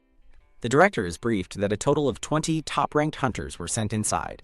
He inquires about any notable members and is told the team was led by S-rank hunter Chu Ji-hoon and several high-ranking A-rank hunters. The agent adds that a rising C-rank rookie, a new hunter who had recently subdued an A-rank murderer, was also included, surprising the director. The director recalls the promising hunter, lamenting the loss of such talent. Gazing at the ominous gate, he resolves to honor the hunter's sacrifice by ensuring no more casualties occur. Inside the gate, a chaotic red vortex of energy churns violently. Suddenly, the destructive energy begins to crackle and distort as a voice expresses confusion. The gate abruptly shatters in the sky, causing the director to wonder if the hunters miraculously succeeded in their mission. A powerful shockwave bursts from the gate's former location, throwing fallen bodies across the street. As hunters' bodies rain down, onlookers realize in shock that the Calamity-class gate has been annihilated. Amidst the fallen, an official spots a single conscious survivor and urgently calls for help. The director approaches the survivor, who looks up at him in dazed recognition. The official confirms the identity of the lone survivor. It's Kangjun, standing amidst the chaos. A news broadcast officially declares that the Calamity-class gate has been successfully cleared.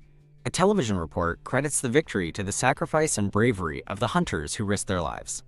Back at home, a clean and rested Kangjun asks his sister if dinner is ready yet. He nonchalantly claims he isn't very hungry and says he can wait. His daughter Saori excitedly begs to play again, but he wearily asks if she ever gets tired of their game. Forcing a strained smile, he tells his daughter that he loves playing with her. He glares at her toy calculator playset, internally cursing the cursed toy. He has a dramatic mental breakdown, cursing the toy's creator for the endless suffering it has caused him. Playing her part, his daughter politely greets her new customer. With a deadpan look, Kangjun wearily agrees to buy a carton of toy milk. Saori cheerfully demands an outrageous 8,000 won for the milk, stunning him. He gently tries to teach his little princess a lesson about fair pricing, suggesting she lower the cost. She angrily puffs out her cheeks and stubbornly yells that the price is 8,000 won. Her mood instantly shifts as she flashes an adorable smile and asks to play again. Mentally exhausted after 3 hours of the same game, Kangjun is haunted by a spectral Bang Ji-yu echoing his daughter's demands. Watching from the couch, Crapsley comments on the unbelievably grueling nature of the game.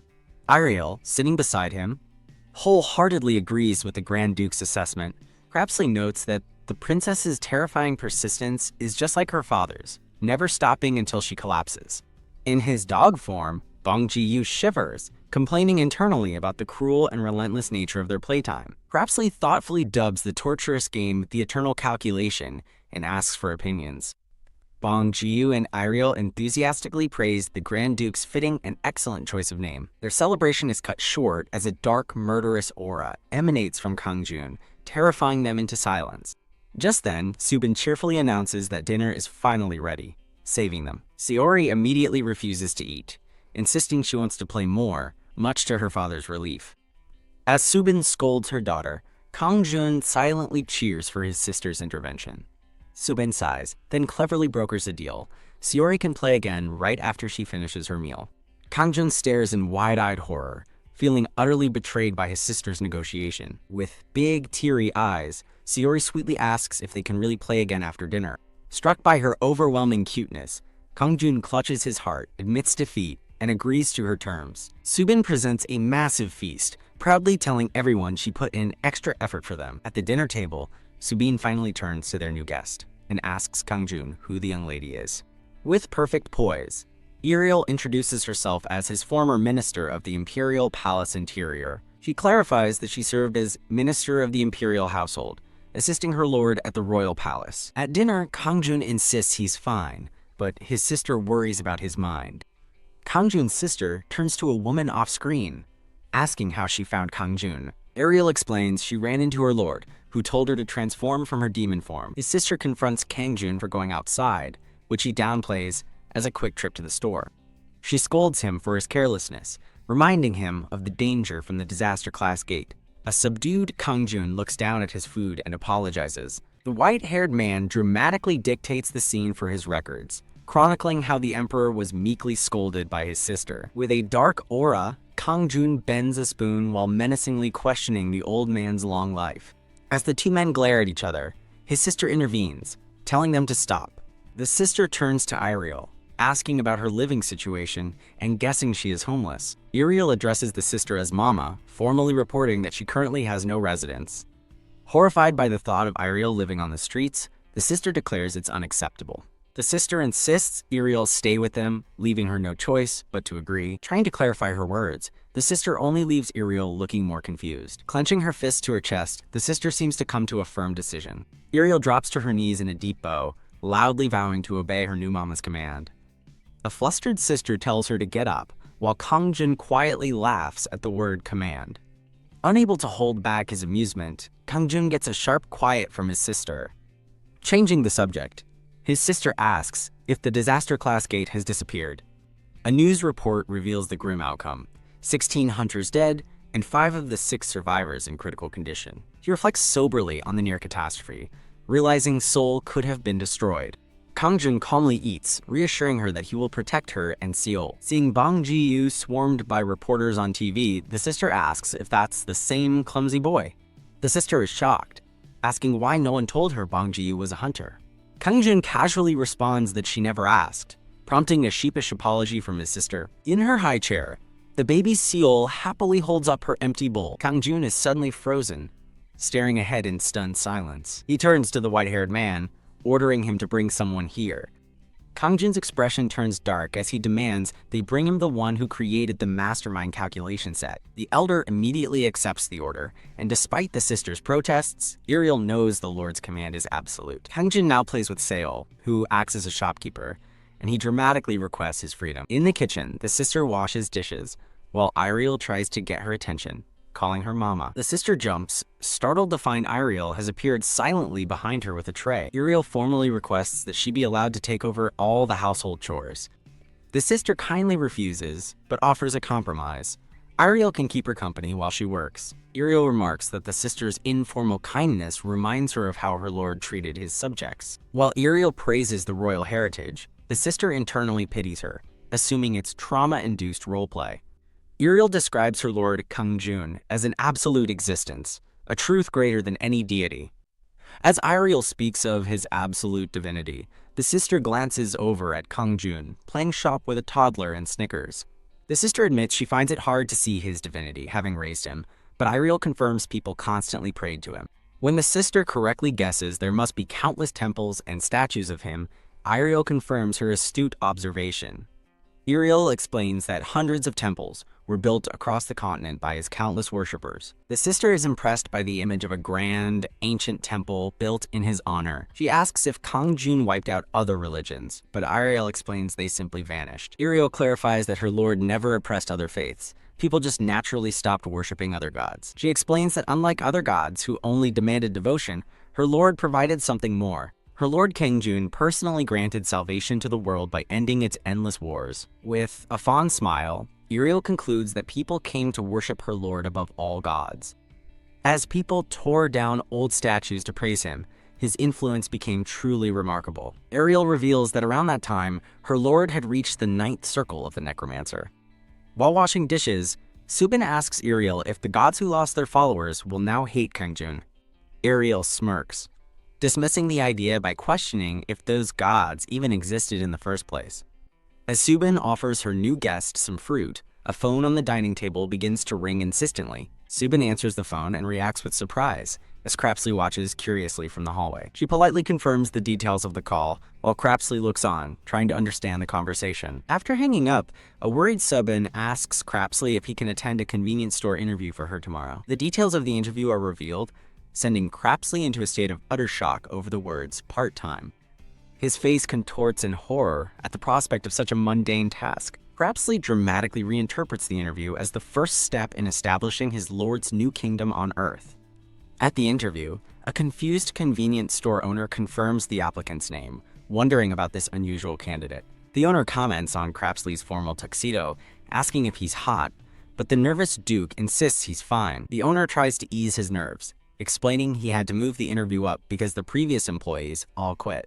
After hearing about his supposed amnesia, Crapsley sweats profusely, making the owner question his extreme discomfort. Crapsley internally vows to succeed in this mission, viewing his current status as a mere slave at the bottom of a social pyramid. The owner describes the simple duties of the morning shift: customer service, stocking shelves, and cleaning. Whoosh! Crapsley suddenly slams his head on the table in a deep bow, promising to work until his body is crushed, startling the owner. The flustered owner tells him such dedication isn't necessary, and that simply being on time is enough. In a burst of passion, Crapsley declares that working at a convenience store is his lifelong dream and begs for the chance. Completely overwhelmed, the owner gives in and hires him on the spot, telling him to start tomorrow. Now employed, Crapsley panics, wondering how to properly address the store owner, who he views as part of the ruling class. He concludes that the owner is a ruler who reigns above him, placing him at the very top of his mental pyramid.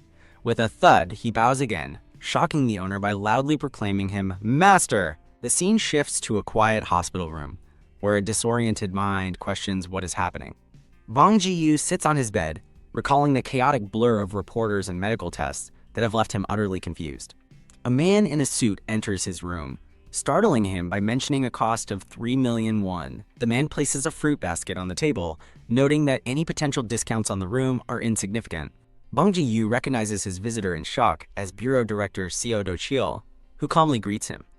The director sits, explaining he's here to ask about the Calamity Rank Gate and to deliver some news. After thanking Bong Ji-yu for his service, the director states that with the other survivors unconscious, they must rely on his testimony. Bong Ji-yu begins to recount the events, internally resolving to tell the truth while protecting his brother's identity. Taking notes, the director finds it hard to believe, suggesting the boss monster must have been an impossible foe. The director reveals a contradiction. Forensic analysis shows the hunter Chu Ji-hoon was crushed instantly, with no signs of a struggle. Cornered, Bong Ji-yu lies, claiming he collapsed from his injuries and can't remember the final moments. The director smiles reassuringly, thanking him for his cooperation and expressing gratitude for his safe return. He explains the worldwide interest in the unprecedented event, leaving Bong Ji-yu to listen nervously. The director then shifts the conversation, announcing he has come bearing good news for Bong Ji-yu. He praises Bong Ji-yu for subduing an A-rank necromancer and clearing a calamity rank gate, stating it can't just be luck. Though Bong Ji-yu knows it was his brother's doing, the director announces the Bureau has prepared rewards for his contributions. The first reward is revealed. His mother will receive free care in the VIP room for the awakened, leaving Bong Ji-yu speechless. The director adds that there will be a memorial and a medal ceremony for the fallen hunters. Overcome with emotion, Bong Ji-yu tearfully sees his brother as a divine savior and benefactor. Finally, the director announces that Bong Ji-yu has been selected as a candidate for a rank re-evaluation. As the director beams, Bong Ji-yu weakly protests that he believes he is still only a C-rank hunter. Ugh. The director bows deeply, urging him to continue protecting the nation, which causes Bong Ji-yu to panic internally. As the director leaves, a small, glowing bug secretly flies into the room, unnoticed. On a dark rooftop, a figure catches the bug, confirming they've acquired the information they needed. The figure stands, declaring they will execute their grand plan at the memorial service in front of everyone. Their plan is to kidnap their target and persuade him to join the Anti-Management Bureau coalition. A dark thought lingers: what they will do if persuasion fails. Back at his home, Bong Ji-yu opens the door with groceries, shocked to see a familiar young lady waiting for him. Ariel stands in stern silence, confused by a sudden development. Crapsley explains that the noble Ariel simply ignores those she deems weaker. Bong Ji-yu questions the new convenience store vest, and Crapsley smugly confirms his suspicions. Bongu's accurate guess about the donation bin stuns Crapsley. Crapsley abruptly bows and welcomes him like a customer, baffling Bong Ji-yu. He proudly announces his new position as a part-time convenience store employee. Recalling the interview, Bong Ji-yu internally questions if the Grand Duke can handle the job. The scene shifts to Kang-jun, who begins a dramatic tale about being trapped on the balcony. Sayori innocently explains to her uncle that her daddy is in jail for being a thief. After realizing it's a game, Bong Ji-yu is shocked when Sayori accuses him of being a thief too. With a flick of his fingers, Kang-jun gestures for his brother to come inside. Inside, Kang-jun reveals he was trapped on the balcony for 3 agonizing hours. As Sayori heads to the bathroom, Kang-jun notes she at least allowed for bathroom breaks. Kang-jun asks why he's visiting, and Bong Ji-yu explains he was just released from the hospital. Bong Ji reports that the incident is resolved, though he feels there's a huge misunderstanding. He nervously prepares to ask his brother for a significant favor. He explains his fear of failing the upcoming rank promotion test at the end of the year. Desperate, Bong Ji begs for help, but his brother sarcastically asks if he should just cheer. Bong Ji clarifies his request. He wants his powerful brother to train him. Kang-jun dismisses the idea, comparing it to uselessly cramming for a test from a 0 score. However, he reconsiders, suggesting a meager 10-point increase might be possible. Kang-jun clarifies that the powerful necromancer they defeated was worth about 10 points. He smiles confidently, asking if that level of power will be enough for him. Again, he asks if a power boost equivalent to that foe will be sufficient. Imagining a massive level up, Bong Ji-yu ecstatically declares it's more than enough. Kang-jun agrees to start training tomorrow, and Bong Ji thanks him profusely. Bong Ji recalls the upcoming memorial and award ceremony to honor the hunters. Gratefully, Bong Ji promises his brother any reward money before Crapsley suddenly interrupts him. Crapsley appears at the window, congratulating Bong Ji on his path to success. Kang-jun advises him to take plenty of commemorative photos at the ceremony for their mother. Bong Ji explains that he'll be attending the award ceremony alone to let his siblings study. The conversation makes Kang-jun reflect on his own past loneliness during school events. He muses on the melancholy of being alone on a good day, confusing his brother. Kang-jun suggests a tangible gift of gratitude, and Bong Ji is suddenly shocked by a sight. Sayori joyfully appears, announcing that her uncle bought her a Princess Sophie toy. Whoa! She beams with delight and eagerly asks her uncle to play with her. Bong Ji happily agrees, and the triumphant Sayori raises her arm in victory. Peeking from the doorway, a dejected Kang-jun wonders what will happen to him. Sayori determinedly waddles over to her small pink chair and climbs into it. With arms crossed, she declares that thieves go to jail. Kang-jun protests his innocence. A fuming Kang-jun calls Bong Ji a coward for attempting to bribe the prison guard. Bong Ji cheekily rebrands the bribe as bail and abandons his brother to his fate. Pa! As his anger flares, Kang-jun clenches his fist, sensing a faint magic power. Wish! He snatches a small, smoking object from the air, wondering about its origin. Elsewhere, a man on a park bench curses as his remote communication is cut off.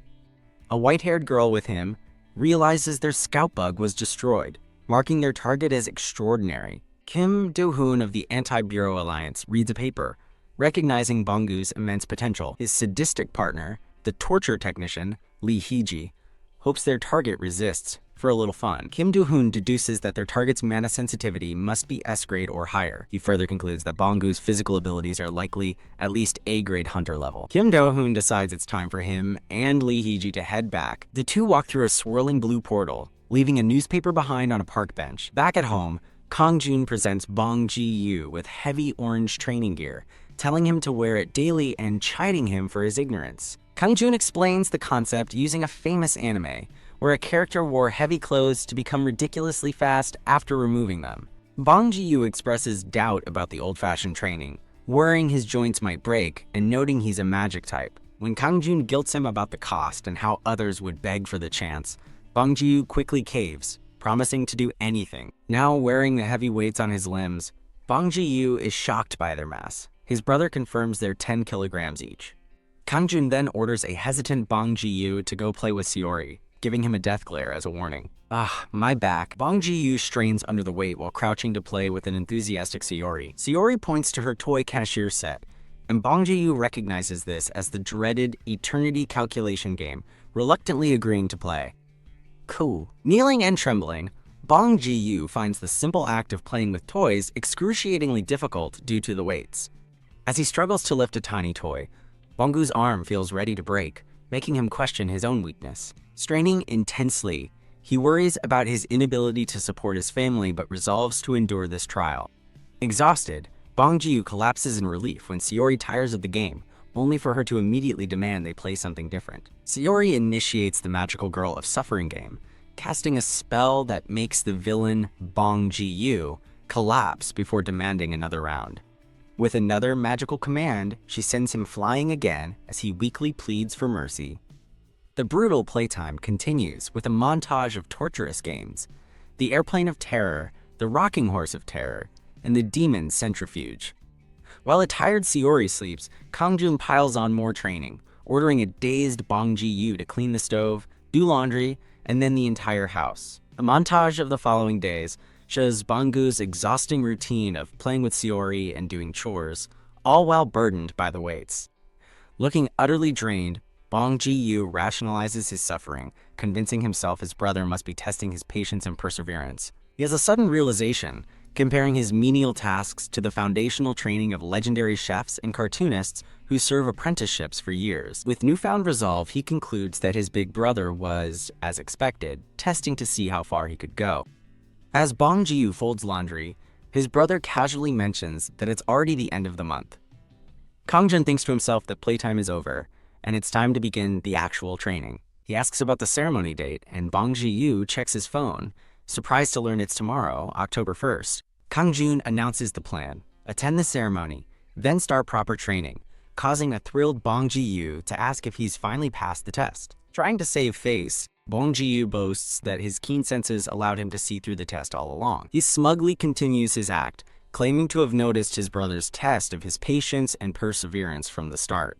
Kang-jun bluntly shatters his delusion, admitting with a deadpan expression that he just did it for fun.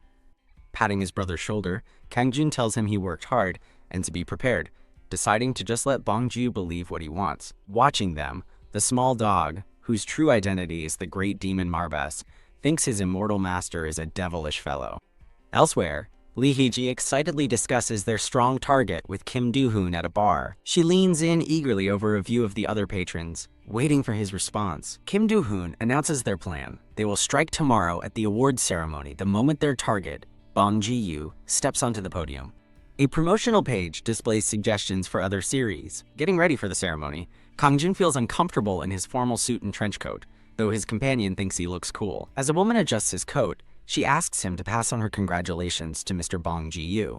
Ariel, now dressed in a professional suit, responds obediently as Kang-jun says it's time to go. Saori appears in an adorable yellow dress and the sight leaves Kang Jun momentarily stunned by her cuteness.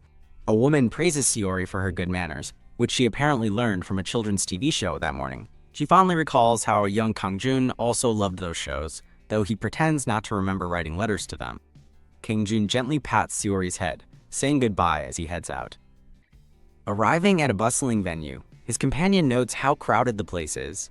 Overhearing a child telling his mother they don't have to hide from monsters anymore, Kang Jun looks on pensively. The boy's declaration that he wants to become a hunter to fight monsters leaves Kang Jun in silent thought.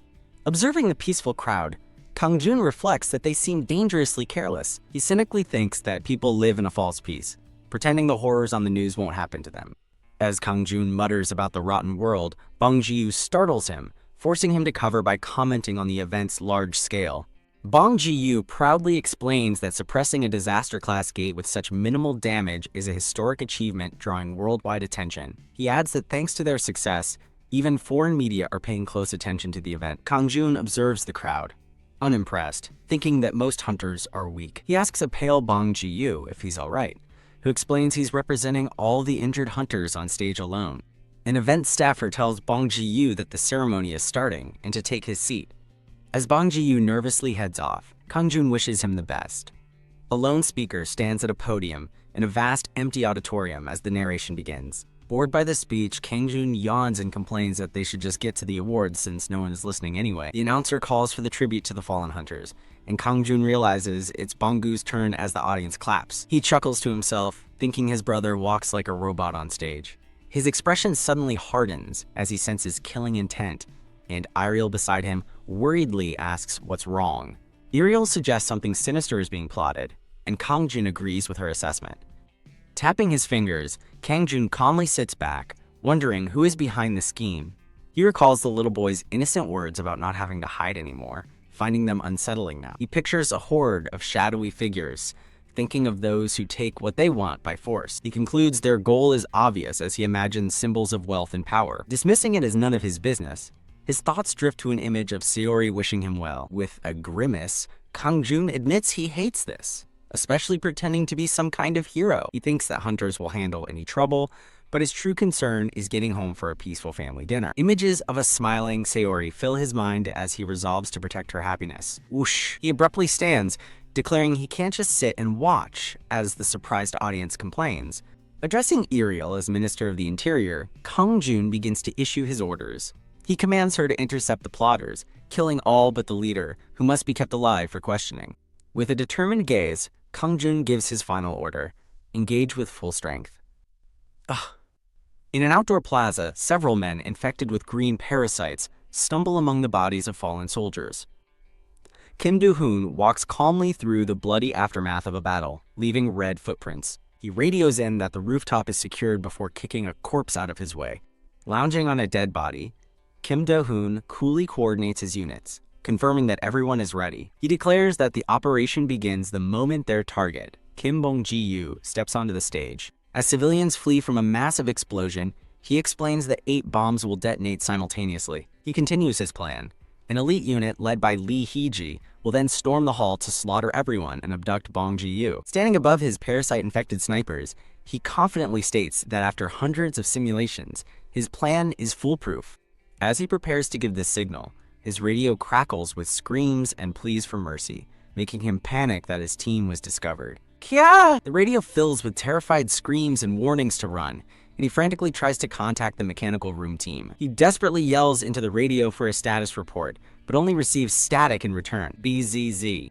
A voice on the radio reports that the explosives team is nearly wiped out, and all bombs have been disarmed. He grabs his head in disbelief, enraged that his elite teams were defeated in under a minute. He analyzes the situation, recalling the mission details and the building's massive size. Considering the time it would take to move between locations, he realizes something is wrong. He replays the chaotic radio transmissions, ruling out the Bureau's involvement as their methods are different. He reasons that the Bureau prioritizes capture and would never respond with such overwhelming violence. Lee Hee-ji suddenly appears behind him, reporting an uninvited guest and cheekily asking her, Oppa, for permission to kill this lady. Over the radio, Lee Hee-ji describes her opponent as a pretty woman she wants to play with, as Iriel stands victoriously over fallen foes. Panicked static erupts as Lee Hee-ji screams that the woman is insanely strong and that she'll report back after the fight.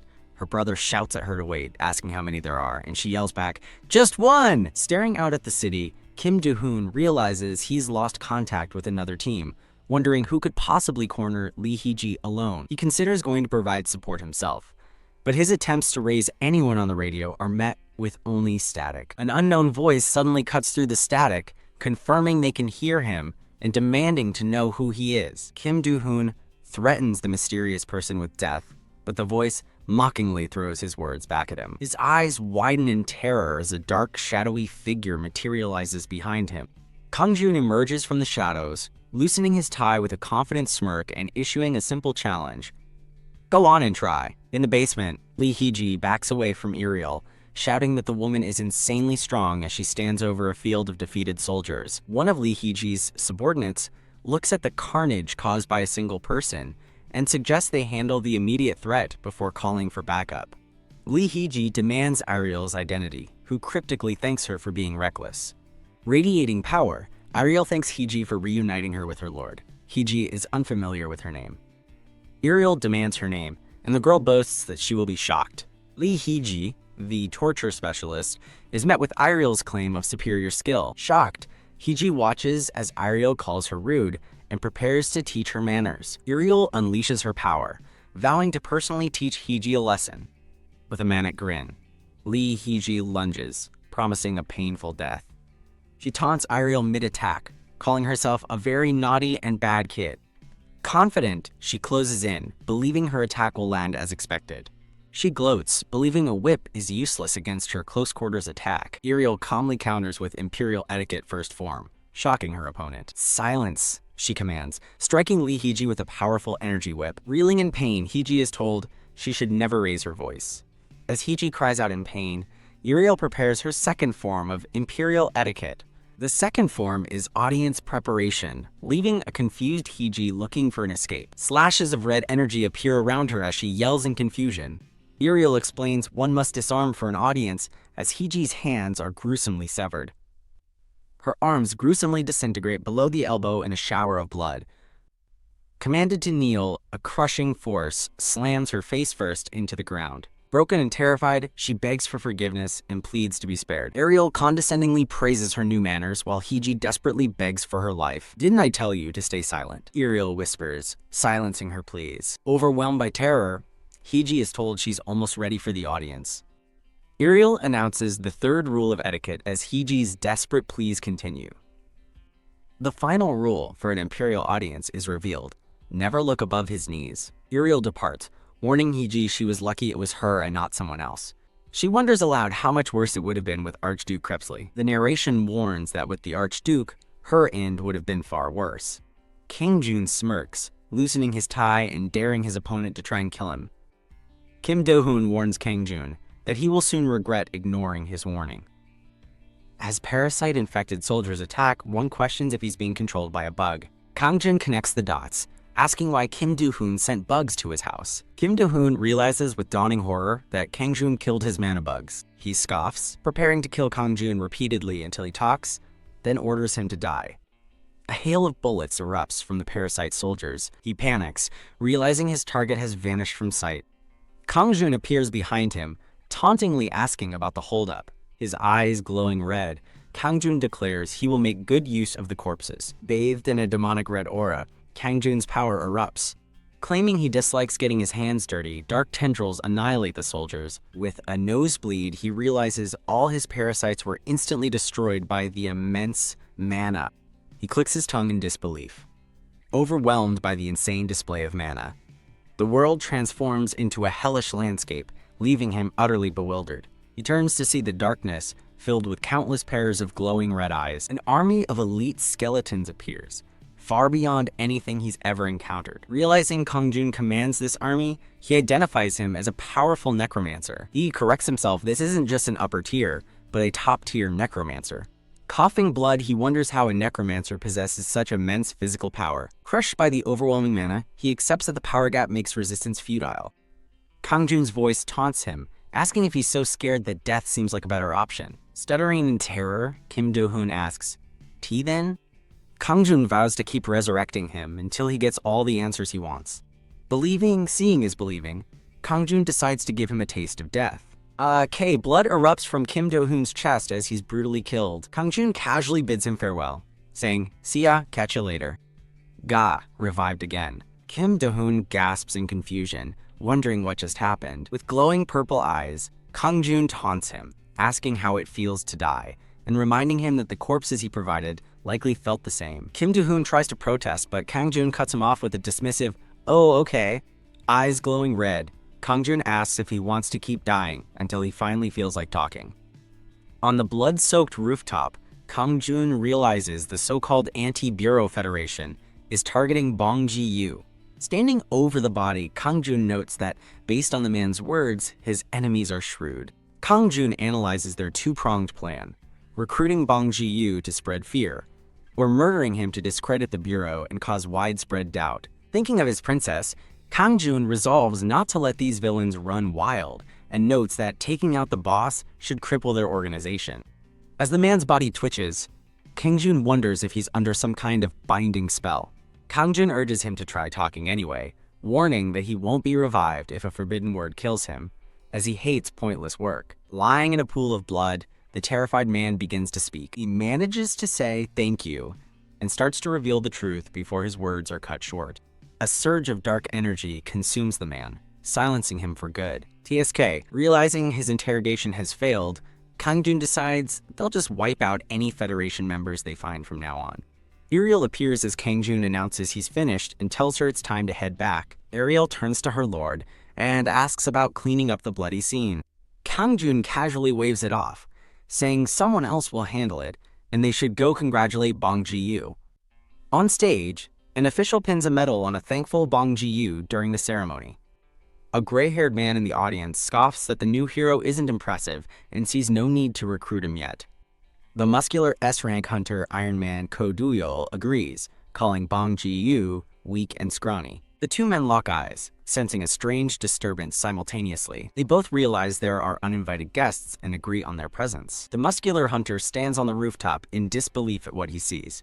He and his companion survey the blood-splattered plaza, wondering what happened there. The camera focuses on a bloody corpse lying face down on the ground. Ko Do-yeol recognizes the corpse's distinctive clothes and style. The gray-haired man inspects the body, finding an executive-level tattoo and wondering who could have killed such a high-ranking murderer. On the phone, he receives a report that dozens of Federation bodies were found, including one suspected to be Executive Lee Hee-ji. The two are stunned that an S-class level executive and her team were eliminated so secretly. Overwhelmed by the situation, the gray-haired man decides they must report this to the bureau director immediately. Meanwhile, Kang-jun and Ariel walk through the auditorium, admitting they're a bit late. Seeing Bong Ji-yu and the others still on stage, Kang-jun decides they can afford to wait. Kang-jun silently warns his brother that he's in deep trouble with the Anti-Bureau Federation, and that he can't protect him forever. Bong Ji-yu has a sudden realization, wondering if his current troubles are all because of his brother. Kang-jun resolves to make his brother stronger, promising to begin pushing him hard, starting tomorrow. He knows the training will feel like dying, but as Bong Ji-yu smiles, Kang-jun thinks it's still better than the alternative. The scene shifts to a story about an alley cat named Nabi, who gets yelled at for stealing fish, while a small dog reflects on its own tough life. The dog contrasts its former life with its current pampered existence of special meals, walks, and baths, concluding that a pet's life rivals an emperor's. He recalls his past, where the immortal destroyed his demon clan and exiled him, and how he once plotted revenge. But comparing the endless power struggles of his past to his comfy new life, he decides this is much better. Sayori tries to kiss the dog, who panics, thinking the baby immortal is persistent enough to get him killed, before deciding she's not a succubus, just a baby. Deciding she's cute, the dog gives in for now, and rests its head on its paws. Bong Ji-yu enters, announcing that dinner is on him, as Kang-jun recalls his sister's request for marinated beef. Kang-jun spots the dog, who excitedly wags its tail, thinking it was dutifully awaiting its master's return. As Kang-jun asks why he's acting so much like a dog, Bong Ji-yu notes he's really become one, while the dog silently follows its master's orders. The small dog reports an awful tragedy to his master, who calmly asks what happened. He proudly recounts how he bravely saved the baby immortal, from a dangerous fall off the sofa. Kangjun gives a simple, "Well, you did good," leaving the dog disappointed and hoping for a reward. Deciding against the name Krebsley, Kangjun announces he will give the dog a new name, sparking excitement and curiosity. With a dramatic flourish, he officially names the dog Gaidong, which translates to piece of shit. Bong Ji-yu is flabbergasted, thinking the name Gaidong is a bit harsh, even for a demon. Blissfully unaware, the dog sparkles with joy, believing the name signifies his new role as the emperor's right hand. Bong Ji-yu laments that the once impressive Kangjun now acts like a regular dog owner, while Gaidong accepts his new name as an honor. Ariel remarks that Gaidong is a desirable name, leaving Bong Ji-yu to conclude that she's weird too. Kangjun dismisses Bonggu's offer to do housework, instead ordering him home to rest for training tomorrow at 8 a.m. As Bong Ji eagerly declares his readiness for training, Kangjun clarifies that Ariel will be his instructor. A confused Bong Ji-yu learns the stakes are high as Kangjun casually promises to revive him if he dies during training. Kangjun muses that a revived Bong Ji-yu would make a good Dullahan, horrifying his brother with the ominous thought. Ariel bluntly explains it's because he's ugly, as her master only revives ugly people as Dullahans, and tells him to follow orders. The narration ominously states that he didn't know it then. In a flash of brutal foreshadowing, Bong Ji-yu is seen being violently struck down. The scene shifts to the adorable baby girl in a yellow dress, happily waving and saying, "Ba." A woman notes Seol was waiting for Kangjun, who holds her lovingly as Gaidong observes that even the immortal melts for the baby. Kangjun sweetly asks his little princess what she did for fun today. She announces she played Calculator King and wants to play with Papa, leaving Kangjun momentarily stunned.